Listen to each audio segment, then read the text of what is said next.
சும்மா இருங்கப்பா. எனக்கு இப்போ புத்தகம் வாசிக்க இன்ட்ரெஸ்டே இல்லாம போயிட்டு என்னமோ தேவையில்லாத யோசனை எல்லாம் வந்து போகுது. டிவியை கொண்டு போய் அறைக்குள்ள வச்சுட்டீங்க. அறைக்குள்ள நடுவே இருக்க எனக்கு தலை எல்லாம் ஒரு மாதிரி பேரமா வர மாதிரி இருக்கும். இந்த டிவியில ஏதாவது நல்ல விஷயங்களை பார்த்தா பரவாயில்லை. சும்மா இந்த நாடகங்களை பார்த்து கொண்டு இருக்கிறேன். அதுவும் இந்த நேரம் பார்த்தாலும் அழுது கொண்டு இருக்குது. அதுகளால அதை பார்த்து நீராட எனக்கு விசர் விடாத கூடாது. நீர் படிச்சால்தான் இந்த வீட்டில் எவ்வளவு நல்ல புத்தகம் எல்லாம் இருக்கு, அதில் எடுத்து வாசிக்கலாம் தானே. திருப்பி திருப்பி உதய கரைச்சு கொண்டு இருக்காரு. இப்ப என்ன வேணும் உங்களுக்கு? எனக்கு இப்போ சுழிக்கிற ஒரு நல்ல கோப்பி போட்டு ஒன்று வேணும். நான் ஒருக்கா வெளியே போவேன். அது சரி, உங்களுக்கு என்ன, நீங்க உடனே வெளிக்கிடலாம். நான் இங்க தனியே இருந்து இந்த சுவரை பார்த்து கொண்டு இருக்க வேண்டியதுதான். என்னப்பா குறுகுறுக்கு? நான் என்ன சும்மா வெளியே போறேன். எனக்கு ஃப்ரெண்ட் ஹாஸ்பிட்டலில் தனியாக இருக்கிறான். கொஞ்ச நேரம் போய் அவரோட கழிச்சுட்டு வர போறேன். பாவம் அந்த மனுஷன். நானும் இந்த கதைக்கு ஆள் இல்லாம தனியா தானே இருக்கிறேன். சரி அதை விடுங்க. எந்த ஃப்ரெண்ட் செல்வி ஃபோன் பண்ணினவ இன்றைக்கு பின்னேரம் இங்க வாரன்னு சொன்னாங்க. அவ சொல்லுற கதையெல்லாம் கேட்க பெரிய ஆச்சரியமா இருக்குது. அவன் ஃப்ரெண்ட்ஸோட சேர்ந்து இப்பதான் ஏதோ ட்ரிப் எல்லாம் போயிட்டு வந்தவன். இனியும் ஏதோ வேற நாட்டுக்கு போறதுக்கெல்லாம் ஆயத்தப்படுத்தினான். ஓ, அப்போ அவன் நாடா சுற்றுறது வீடு வீடா போய் சொல்லிக்கொண்டு தீவிரா போல இருக்கு. இந்த பொம்மையில வேற வேலை தாங்க போறதும் இல்லாம சும்மா ஒழுங்கா வீட்டில் இருக்கிற ஆக்களையும் கெடுக்க போகுது. வந்தா சும்மா காய்ச்சி போட்டு ஆடை அனுப்பி போடும். தேவையில்லா கதையெல்லாம் வேண்டாம். எனக்கு தெரியும் அப்பா. நான் கனநாடா அவன் தானேல அதான் சும்மா கதைப்ப மட்டும் வர சொன்னாங்க. சரி, அப்ப இரவுக்கு என்ன?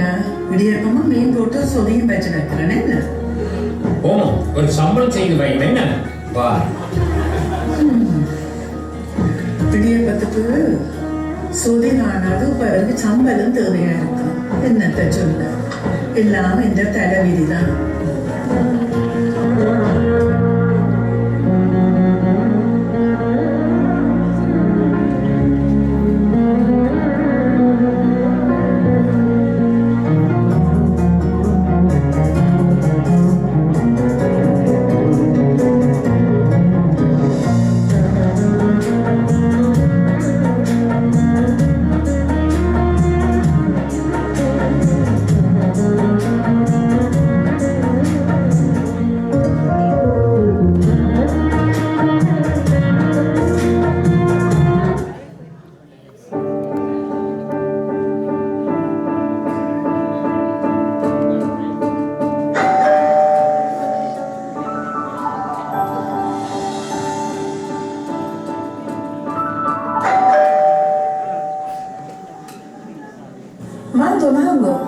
என்ன சாரையெல்லாம் கட்டி இருக்கிறீங்க? ஓ, நாங்கள் ஒரு ஃபங்க்ஷனால தான் வாரம். தேவி எப்படி இருக்கிற? எவ்வளோ வருஷமா நாங்கள் சந்திச்சு. ஐயோ, எனக்கு நம்பவே இல்லாமல் இருக்குது. ஆளை அடையாள தெரியாம மாறிட்டியே. இதுதான் இந்த சிஸ்டர் விஜி. உனக்கு நினைவிருக்கும் என்று நினைக்கிறேன். இருங்கோ பிள்ளைகள், இருங்கோ. என்னப்பா, எனக்கு என்ன சொல்லுறதுன்னே தெரியல. இவ்வளவு நேரம் நான் ஆசையா வாசலையே பார்த்து கொண்டு இருந்தேன். எப்படி இருக்கிறாயப்பா? எப்படி என்ன போன் நம்பர் கிடைச்சது? என்னன்னு கண்டுபிடிச்சீங்க? ஓ, அதுதான் நாங்கள் கஷ்டப்பட்டு தான் கண்டுபிடிச்சோம். என்ன நீ இங்க கனடால என்ன முடிச்சு கொண்டு இருக்கிறேன்? ஒருத்தருக்கு உன்னை பற்றி தெரியலையே. இப்பதான் யாரோ இந்த ஹஸ்பண்ட் ஃப்ரெண்டுன்னு சொல்லி அவர் மூலமா என்ற நம்பர் கிடைச்சது. அக்கா இன்னும் ஒரே கரைச்சல் படுத்தி கொண்டுதான் இருந்தவர் உங்களை பற்றி விசாரிக்க சொல்லி. நானும் ட்ரை பண்ணினேன், முடியாம போயிட்டு. என்ன, நான் அதிகம் வெளியில போற மாறதில்லை தானே. வீட்டுக்குள்ளதான் என் வாழ்க்கை. எனக்கு கொஞ்சம் பெருசா ஒருத்தரையும் தெரியாது. சரி என்ன விடு. உன்னை பற்றி சொல்ல முதல் எவ்வளவு காலம் எல்லாம் இருக்கிறப்பா? பிள்ளைகளும் அப்பா அங்கதானோ? ஓமோ, அப்ப என்ன 35 வருஷத்துக்கு முந்தி வழிகிட்டது. அங்க லண்டன்ல தான். மகன் லண்டன்ல தான் இருக்கிற. மகள் தான் ஆஸ்திரேலியாவில். கிடக்கிட அங்கேயும் போய் வருவான். இடக்கிடையும் அக்காவை பார்த்தாலும் இப்ப லண்டன்ல நிற்கிறதே குறையும். எப்ப பார்த்தாலும் ஒரே உள்ளாத்து தான். இப்போதான் கிட்ட இன்னொரு யூரோப் ட்ரிப் க்ரூஸ்ல எல்லா இடம் போய் சுத்தி பார்த்துட்டு வந்தேன். இன்னொரு பிளானும் ஓடினோம் ஃப்ரெண்ட்ஸோட ஜப்பானுக்கு போறதுக்கு. அப்ப இன்னைக்கு கனடா நிற்பா போல இருக்கு. நாங்களே அடிக்கடி சந்திக்கலாம். ஓ, நாங்கள் 2 பேரும் இல்லாம ஃப்ரெண்ட்ஸையும் போய் பார்த்துட்டு சந்திக்கலாம். என்ன தேவி அமைதியா இருக்கிறேன்? என்ன உனக்கு ஃப்ரீ தானே? நீ வீட்டில் ஃப்ரீ தானே? ஃப்ரீயா தானே இருக்கிறேன். உன்னை பார்த்தா எல்லாருக்கும் அவ்வளோ சந்தோஷப்படுவினோம். ஆனா உன்னை பார்த்து கண்டுபிடிக்கணுமோ தெரியாது. எப்படி மாறி போயிருக்கிறேன். முந்தியெல்லாம் எவ்வளோ குழப்படி செய்வேன். ஒரு இடத்துல இருக்க மாட்டேன். இவன் முந்தியால் பெரிய ஸ்டைலாக தான் வெளிக்கிடுவான். இப்போ என்னடாண்டா ஒரே அமைதியா ஒரு துறவி மாதிரியில் இருக்கிறேன். எனக்கு நம்ப இல்லாமல் இருக்குது. என்ன ஃப்ரெண்ட்ஸ் எல்லாரையும் போய் மீட் பண்ண விருப்பம் தானே? இல்லையாப்பா, எனக்கு இப்ப பெருசா வெளியில வெளிக்கிட விருப்பமே இல்லை. என்ன விடிய எழும்பினால் 3 நேரமும் மாறி ஏதாவது சாப்பாடு செய்யவும் இதுகெல்லாம் கூட்டி துடைக்கவும் தானே நேரம் சரியா இருக்குது. கனடாவுக்கு பிளேன் இருந்ததுதான். பிறகு எந்த வாழ்க்கை இந்த வீட்டுக்குள்ளதான். என்னக்கா இப்படி சொல்றீங்க? இங்க கனடாவில் சாப்பாடு ஒரு பிரச்சனை. அப்ப இங்க தானே கடையில தோசை இட்லி அப்பம் வந்து வெரைட்டியா வாங்கலாம். இடக்கிட அதையும் வாங்கி மேனேஜ் பண்ணலாம் தானே. ஐயோ, இவருக்கு கடை சாப்பாடுண்டா பிடிக்காது. கடைசி மட்டும் சாப்பிட மாட்டேன். ஒவ்வொரு நாளும் வீட்டுல நான் ஃப்ரெஷ்ஷா சமைச்சா தான் சாப்பிடுவேன். இடியப்பம் கூட நான் நல்ல மெல்லிசா புளிஞ்சா தான் சாப்பிடுவேன். இல்லாட்டி கையாலையும் தொட மாட்டேன். மிச்சம் ஏதாவது ஃப்ரிட்ஜில் இருந்தா நான் தான் சாப்பிட வேணும். இல்லாட்டி கொட்ட வேண்டியதான். அப்ப நீங்க வெளியில ஒரு இடம் போறது இல்லையா? உங்களுக்கு அப்படி பொழுது போகுது. தனியா என்ன செய்வீங்க? என்ன, இந்த சமையல் வேலை முடிஞ்ச அந்த டிவியை கொஞ்ச நேரம் பார்ப்பேன். நல்லா நித்திரையும் கொள்ளுவேன். சில நேரம் அதுவும் வராதப்பா, புரண்டு புரண்டு கிடக்கிறது தான். மகன் இடக்கிட வந்துட்டு போவேன். அவர் இருக்கிறதும் கொஞ்சம் தூரம் தானே. இப்ப அவருக்கு 2 பிள்ளைகளோட நல்ல பிஸியா போயிட்டார். உதவிக்கு மருமகிட்ட தாய் தப்பன் அவையோட இருக்கணும். அதனால இந்த உதவி அவைகளுக்கு அவ்வளவு தேவையில்லை. இல்லாட்டி நான் அங்க இருந்தாலும் போய் வரலாம். வேற எங்க போறது நான்? என்னக்கா நீங்க இப்படி சொல்றீங்க? இங்க தானே நிறைய கோவில் மோல்கள் இருக்கலாம், போகலாம் தானே. அதை விட இங்க சீனியர்ஸுக்கு ஒரு அசோசியேஷன் இருக்குது, அதுக்கு நீங்க போகலாம். அங்க வாரவியல நீங்க பார்க்க வேணும். என்ன ஸ்டைல், உடுப்புக்கு ஏத்த மாதிரி அந்த முத்து வீச்சுட்டு அவையிட நெக்லஸ் என்ன மாலை என்ன தாங்களே செய்து மேக்கிங்கா போடலாம். கடையில கூட அப்படி வாங்க மாட்டீங்க, அவ்வளவு ட்ரெண்டியா இருக்குது. ஓ, இப்படி எல்லாம் இங்க இருக்குது. எனக்கு நான் இது கேள்விப்பட்டதே இல்லை. இப்படி ப்ரோக்ராம் எல்லாம் இருந்தால் எனக்கு விருப்பம் தான் போறது. ஆனா இவர் என்ன விட மாட்டார். அவர் கோயிலுக்கு போறதென்றால் இப்படி எங்கேயும் போறதென்றால் அவருக்கு விருப்பமே இல்லை. இவர் இந்த புத்தகங்கள் எல்லாம் வாசிச்சு போட்டு கோயிலுக்கு போறதை விட மனுஷருக்கு உதவி செய்யறது நல்ல விஷயம் என்று சொல்லி ஒரே வாலண்டியர் ஒர்க்கா செய்து கொண்டு திரிவார். அதனால நானும் போறேன். 28 வருஷத்துக்கு மேல இப்படியே தான் இருக்கிறேன். என்ன, எனக்கும் இது இப்ப பழகி போச்சு பிள்ளை. ஐயா கொஞ்ச பேருக்குன்னு என்ன, நான் வந்த உங்களுக்கு ஒரு டீ கூட போடாமல் கதையில இருக்கிறேன்.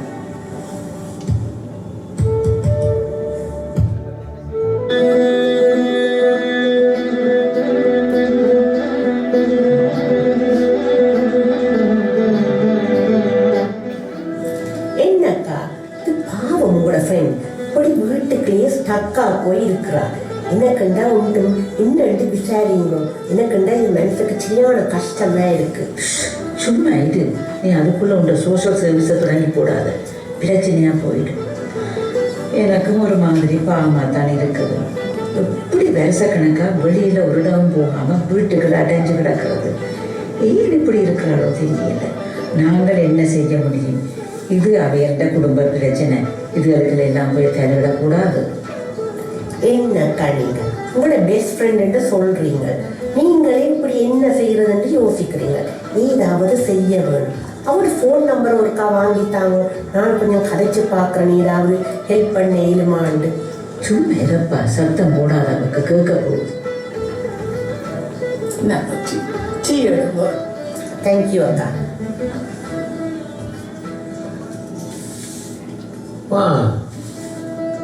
லண்டன்லேருந்து வந்திருக்கிறீங்க போல இருக்கு நீங்கள். சரி, நான் வெளியால் போய் வந்தேன். நான் உள்ளுக்கு போகிறேன். நீங்கள் இருந்த கதையை பதிவாக. ஓ, இல்லை இல்லை, பரவாயில்ல. நாங்கள் தேவையை பார்த்துட்டு போகலாமட்டு தான் நீ வந்தது. கொஞ்ச நேரம் இருங்கோ, நான் அவருக்கு டீயை கொடுத்துட்டு வாரேன். என்ன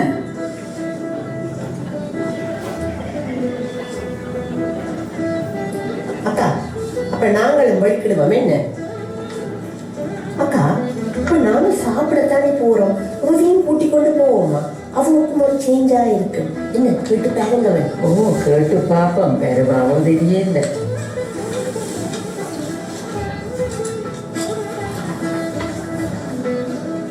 சரி, எங்களுக்கு இனி நேரம் ஆயிட்டுது. நாங்கள் இனி வலிக்கிட வேணும்.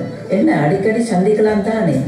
என்ன சொல்ல மறந்துட்ட, நெக்ஸ்ட் வீக் ஒரு கெட் டுகெதர் இருக்குது. நீ உங்க ஹஸ்பண்டையும் கூட்டிக் கொண்டு வாங்க. என்ன யோசிக்கிற, வரலாம் தானே? ஐயோ, இவருக்கு எல்லாம் பிடிக்காது. கடைசி மட்டும் வர மாட்டார். அப்ப நீங்க மட்டும் வாங்குவக்கா. ஒரு ஹோல் டே நல்ல சாப்பாடு, விளையாட்டு, சந்தோஷமா பொழுது போகும். நிறைய பேரையும் மீட் பண்ணலாம். எனக்கு புதுவெல்லாம் பழக்கம் இந்த பிள்ளை. மற்றது இவர் இல்லாம நான் இது வரைக்கும் ஒரு இடத்துக்கும் போயே பழக்கம் இல்லை. எனக்கு என்ன சொல்றதுன்னு தெரியல. என்னக்கா நீங்க எல்லாத்துக்கும் யோசிக்கிறீங்க. இங்க உங்களோட ஃப்ரெண்டை பாருங்க, அவ என்னடான உலகம் முழுவதும் பறந்து கொண்டு இருக்கிறா. இப்ப பாருங்க, ஜப்பானுக்கும் போறதுக்கும் பிளான் போட்டு கொண்டு இருக்கிறா. அவ உங்களையுமே கூட்டி கொண்டு போறதுக்குன்னு வந்தவ. சும்மா அருணி. சரி அப்பா, அப்போ அதெல்லாம் வேண்டாம். இப்போ உனக்கு பரவாயில்லைண்டா எங்களோட ஒருக்கா வெளியில வா. நாங்கள் வெளியில சாப்பிட போறோம். கிட்டத்தான் சாப்பிட்டுட்டு வரலாம். அவ்வளவு நேரம் எடுக்காது. இல்லை பரவாயில்லை, நீங்கள் போயிட்டு வாங்க. குறை நினைக்காதீங்கோ. நான் இவருக்கு சாப்பாடு இல்லை கொடுக்கணும். நான் ஒன்றும் போட்டு கொடுக்காட்டி இவர் சாப்பிட மாட்டேன். நீங்கள் போட்டு வாங்குவோ. இந்த மறக்காம நேரம் கிடைக்க என்னோட கதையுங்கோ. என்ன நீ ஃபோன் பண்ணல தானே? சரி சரி பக்கம் நாங்க வா. ஓகே, போயிட்டு வாங்கோ. பாய் பாய்.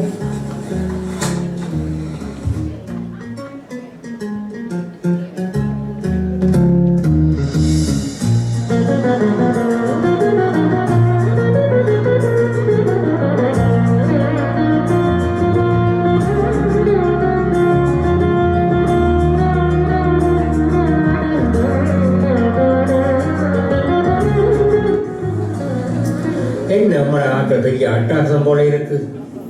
ஜப்பான் போற கதையெல்லாம் கதைக்கணும். இந்த வயசுல எங்கட ஆட்களுக்கு இதெல்லாம் தேவை. என்னப்பா இப்படி கிடைக்கிறீங்க? எல்லாரும் என்ன மாதிரி வீட்டுக்குள்ளேயே அடைஞ்சு கிடக்கணுமே. ஒவ்வொருத்தருக்கும் ஒவ்வொரு விதமான வாழ்க்கை அமைஞ்சிருக்கு. அதையே நீங்க குறைவா கிடைக்கிறீங்க. அவ சந்தோஷமா இருக்கிறார். நாங்கள் எங்களுடைய அலுவலை பார்ப்போம்க்கா. எனக்கு இது பெரிய புதினமா தான் இருக்கு.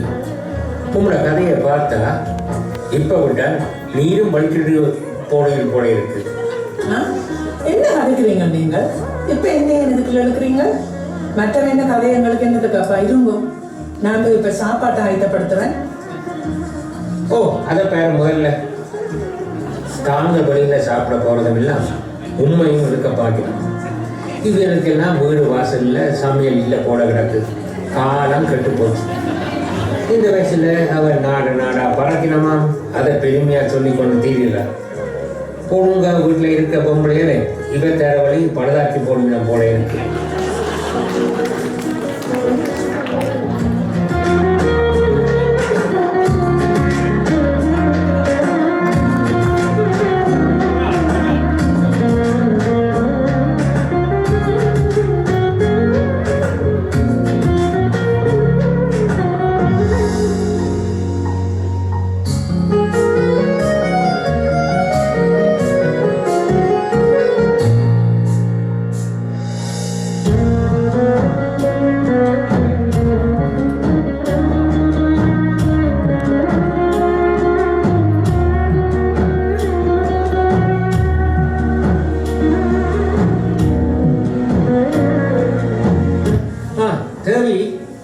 எனக்கு சுட சுட ஒரு கோப்பி போட்டு கொண்டு போயிடும். எங்க இந்த ஆளை காணையில நித்திரியா போட்டாவோ தெரியாது.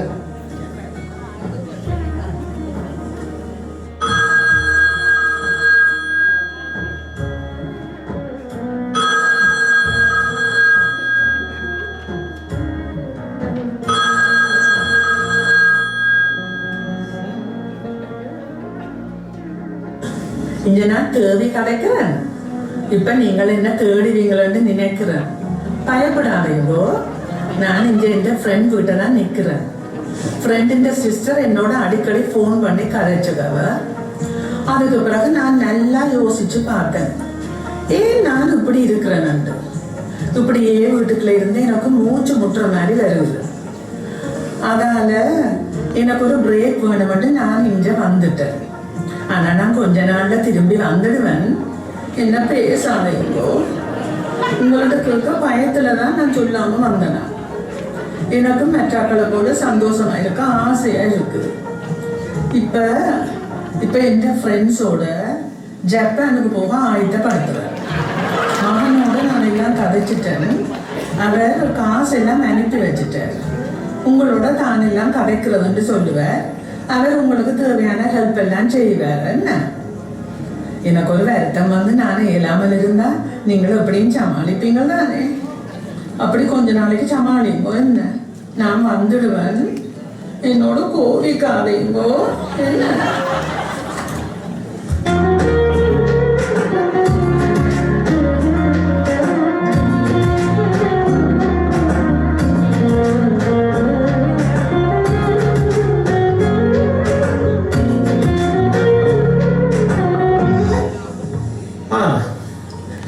நானும் பிரபலம் போல தான் கிடக்குது.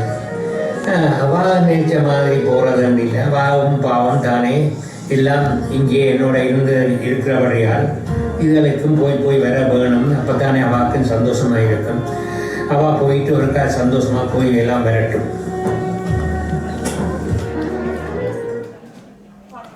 மனதில் உறுதி வேண்டும், வார்த்தையிலே தெளிவும்